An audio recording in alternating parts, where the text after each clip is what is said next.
We'll start with 4 slices of chopped bacon. In a large skillet over medium heat, cook these until they're crispy, then transfer them to a paper towel-lined plate. But don't be too hasty. We're keeping the bacon fat in the skillet. Now it's time for the vegetables. Dice 1 medium onion and a bell pepper of any color, and sauté them in the bacon fat until they begin to soften. This should take about 3 to 5 minutes. Then join in 2 minced garlic cloves and sauté for another minute until you can smell the rich aroma wafting up.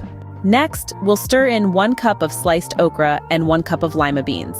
Give them about 5 minutes to cook, just until the okra starts to become tender.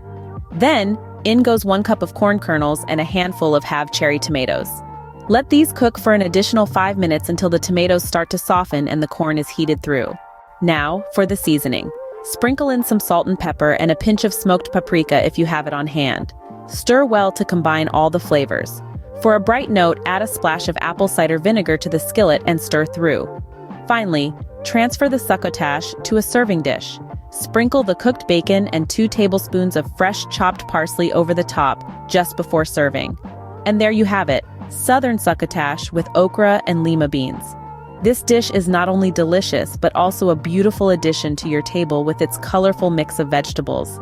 It's the perfect hearty side that complements any meal, especially during the warmer months when you crave something light yet satisfying. Remember, for the best flavor, use fresh vegetables when they're in season. However, frozen vegetables work well too, especially outside of their peak season. Don't be afraid to add or substitute other vegetables you have on hand, such as zucchini or green beans.